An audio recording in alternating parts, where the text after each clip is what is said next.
What up, everybody? Welcome back to a new video. Today's video I'm going to do a review on my 2020 Indian Scout Bobber. I've had it for about 500 miles. It's about to get its first oil change, and I'll give you little things I like, don't like about it, and maybe some stats on it. You know, why not? And we're going to get around this car. So yeah, let's get started with today's video. One of the things that's kind of crazy is the RPMs are digital, so I'm not really used to that. You know, I'm either used to like the bars that go across or just the, you know, the typical needle.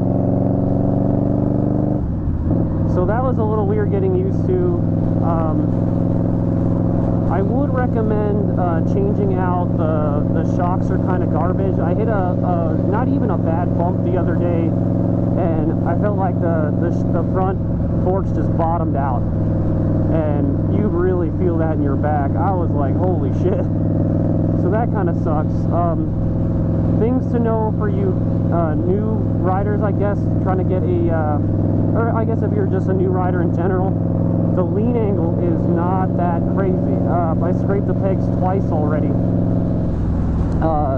I'm just used to the sports bike. You guys who watch my channel know that I normally ride a sports bike, so you can lean so much more, and I just forgot, you know. Me and Grim did about a 2-hour ride the other day, and since there's no big windscreen in the front, you get blasted pretty hard in the chest. And what I've noticed is it hits you so hard it like pushes you down in the seat. Luckily the seat has like a lip that like kind of locks you in, because the horsepower really pulls you back. So you need something to kind of like brace on. But the wind hits you so hard going like 80 miles an hour that it pushes you down in the seat, and that makes it very uncomfortable after a while. So I think what I'm going to do is upgrade the seat. But if you're going to be doing some in-town riding, I don't think you'll find that an issue. You know, you're not going to be going that fast, because the seat is comfortable. It's just on a long ride on the highway, it's not so comfortable, you know. But in town, I think you'd be perfectly fine. I know these mirrors are interchangeable, but I'm probably going to buy some aftermarket bar ends, only because this one's fine. But looking at this one, you have to like really look down like this to see who's behind you. I mean, this one works just fine, but it's just a tiny bit annoying. Pulled off into this parking lot so you guys can hear me. So let's see. It is the Icon version, so that's the color scheme. It's like a bronze. I guess it's like a, I don't know, special edition type. It is a 69 cubic inch V-twin engine, 1139 cc's. Let's see what else here. It's got 72 foot-pounds of torque with 100 horsepower. I don't remember the weight. I think it's like 5 something. So that's actually quite a bit of power for a little cruiser here. I did do Vance & Hines slip-ons, so it is very, very loud. Much louder than I thought it was actually gonna be. The mirrors are interchangeable, so they came standing upright, but you can flip them like this, which I think looks so much cooler. But yeah, I think that's the basic rundown. So let's jump back on the bike and see some of the likes and dislikes so far. So yeah, let's do it. I did notice on the freeway in 6th gear at 3,000 RPMs, I had to get around somebody, and the amount of power I still had on this bike blew my mind. It really just took it. I was very shocked. So this is the ABS edition, so it was a little more. So this is my first ABS bike, so I guess the brakes feel a little squishy to me, but that's probably an ABS thing. I don't know. I'm used to, like, you know, the non-ABS, the front grips, like, it's not very forgiving. But I've never had an issue with stopping on this bike. It stops very well, especially for being a single caliper in the front and a single in the back.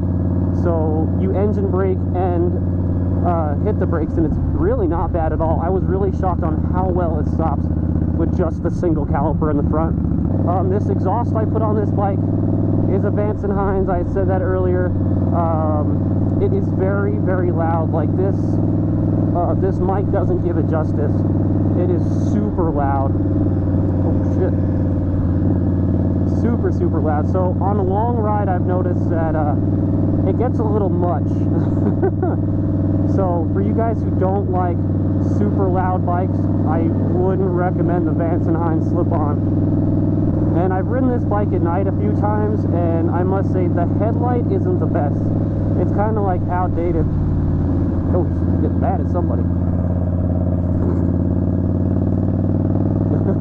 You pissed. Yeah, so I think I found online for like 150 bucks you can get an LED front, which I heard is really, really good. But if you're not doing any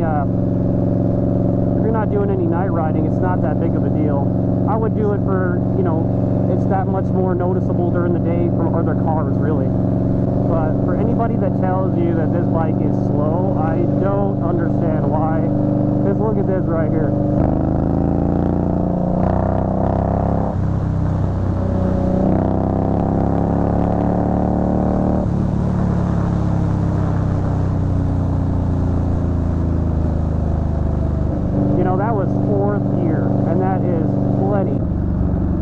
Getting into each gear is really smooth. I haven't had any issues. The only issue I had when I first got on it is I didn't have my foot far enough up.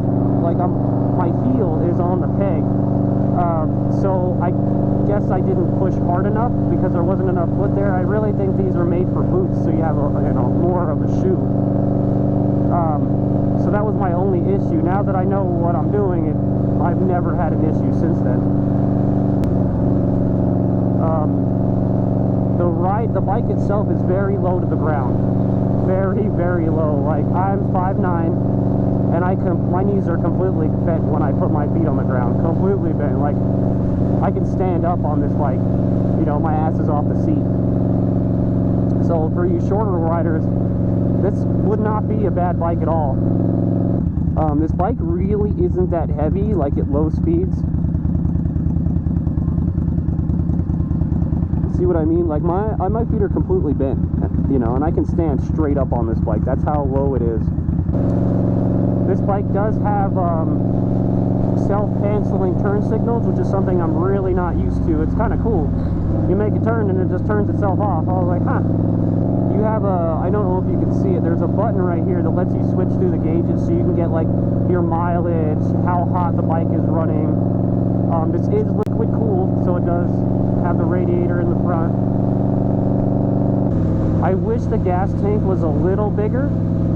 It's a 3.3 gallon tank, so you know, that's maybe 120 miles, 130 miles, I guess, just depends on the rider. And when you want to do long rides, that sucks when other people are running a 5 gallon tank, you know. But give and take, right?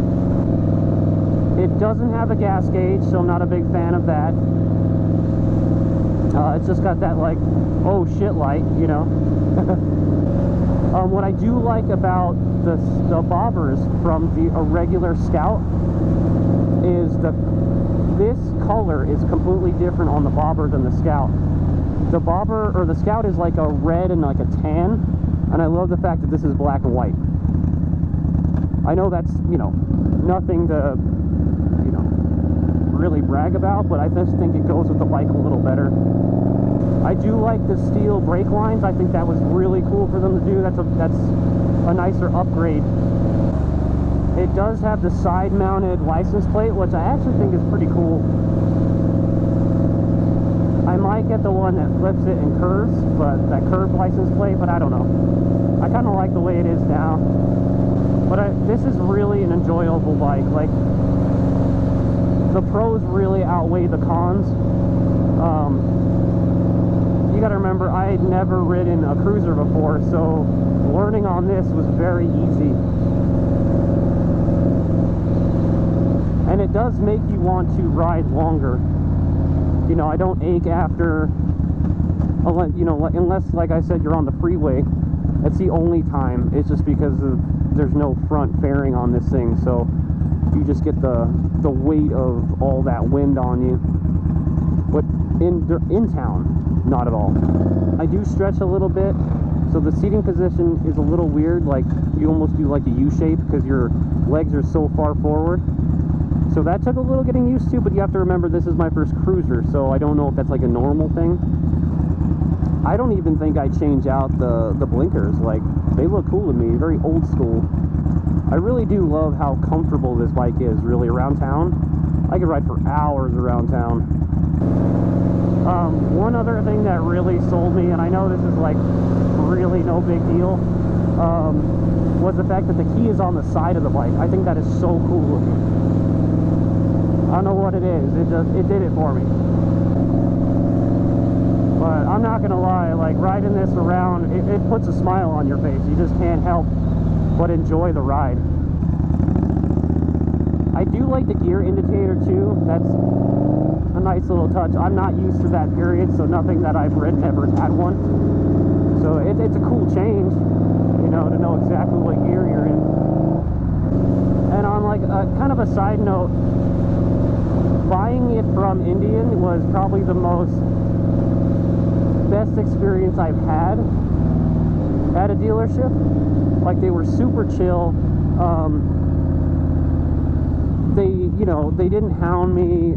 It's wood flooring when you go in there, and there's little spotlights on all the bikes. You're not overwhelmed with a shit ton of bikes. Like, it's just, oh god, that looks scary.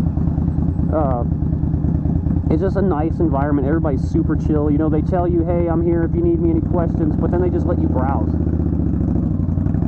which is like really cool. Normally I'm like hounded. I mean, not all the time, but it was just a nice experience. I sat on it, it felt good. So then I wanted to know some info on it, and the dude came up, no attitude, just super chill, answered all of my questions, didn't push the sale, you know. And then while all that was going on, he would just talk to me like a person, you know, what made me come in, just simple questions, you know, which is I guess you don't get that all the time, which is kind of nice. And the crazy thing, for being a cruiser, I feel like I speed a lot. Shockingly, right? You think I'd just be enjoying around town, but honestly, this thing likes to get up and go, which is pretty nice. Alright everybody, I'm going to end today's video here. No big gripes on this bike, it's just me being a little nitpicky. I think the only thing I don't like is just the front forks. Upgrade those and I think you'll be pretty well off to, you know, go anywhere really. But yeah, I hope you guys liked the video. As always, hit that like button, hit that subscribe button, and I'll catch you guys in the next video. Peace.